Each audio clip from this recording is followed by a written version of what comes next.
Alright, here is my presentation on Dionysus and the ancient Greek theatrical festivals.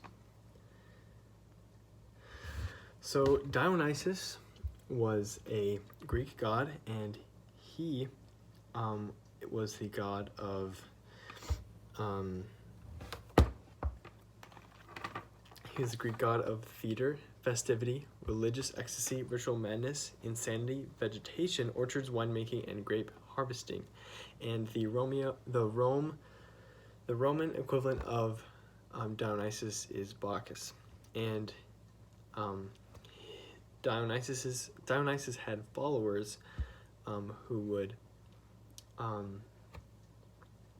engage in merrymaking and drinking, because that was what Dionysus was all about. Was about using wine to free the mind from the cares of the world. And here's another drawing of Bacchus. This is a Caravaggio. And in this depiction, he's shown as a young man, but he can also be shown as a jolly old man, kind of like Santa Claus, or as a young man, like in this depiction. In simplest terms, Dionysus didn't really fit in with the other gods. He was known as an outsider god. And when you think about the whole pantheon of gods, he's not really there just because of his values. He's kind of a wild rebel. And we also know that because as other gods and goddesses had temples dedicated to them in each of these Greek city-states, Dionysus didn't have any of that. His temple, or the place that they worshipped, that was the woods, and followers would go into the woods to kind of worship, engage in those Dionysus type activities. Dionysus, his origin, legend has it that he was born of Zeus and Semele, and Semele was immortal, and Zeus engaged in a relationship with Semele, and Semele did not know that Zeus was Zeus. She just thought he was some type of god, but she didn't know that he was Zeus. And Semele was given one wish by Zeus, and she wished to know his true identity. And Zeus didn't want to show her his true identity because he knew that what would happen, but he had to, and then she turned to dust when she saw his true form. But they still had a kid, Dionysus, and he was born, and I'd like to assume that as their relationship was kind of weird, he turned out kind of weird too. And we know about Dionysus because archaeologists have found clay remnants of words on clay remnants that show that they were making payments in wine in tribute to Dionysus. Wine and Dionysus, wine was incredibly important. Like I said, it was thought to kind of free the mind, but also give that individual the power that Dionysus had, because they believe that Dionysus was kind of in the wine and in that power. So when they drank it, they got that power. And wine was present at all the festivals that the Greeks had, because they believed that if they drank this wine, they would be able to kind of free their creativity. Here are some more depictions of Dionysus. In here you can kind of see that he's an older man, and he was usually depicted also with his followers, which were usually wild animals and satyrs, as well as the Maenads. And he would ride a panther or be pulled by a chariot that was being pulled. He would ride in a chariot that was being pulled by panthers. All right, so the festival of Dionysus. This was the festival that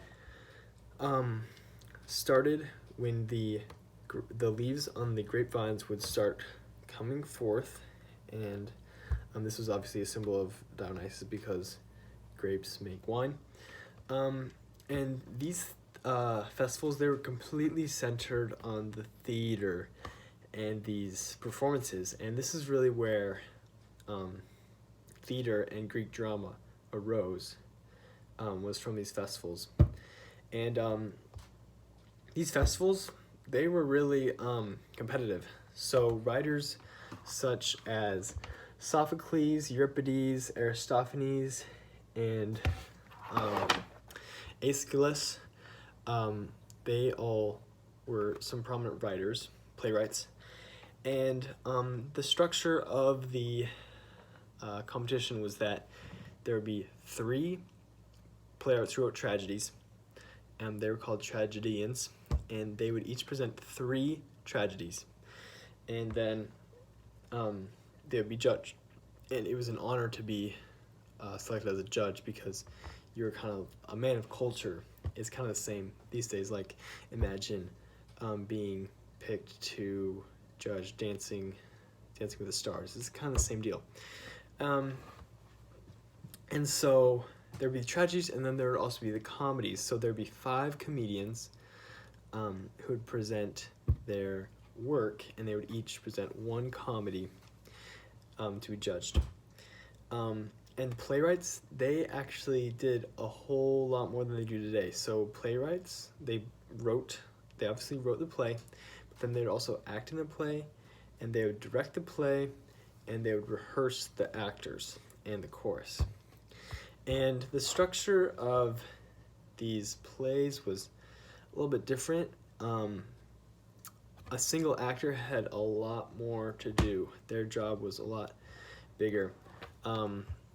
So there would only be up to 3 actors. So if you think of Oedipus the King, which was by Sophocles, there were really only a couple actors in there, and then there was the chorus, and the chorus is usually made up of 12 to 15 men.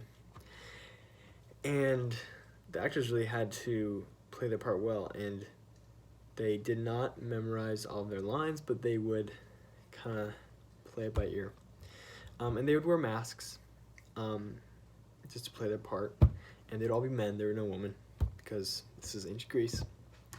And these are some of the masks that they wore. They're pretty creative. And so the two main plays were the tragedy and the comedy, and we still see those in today's world. They're still very prominent.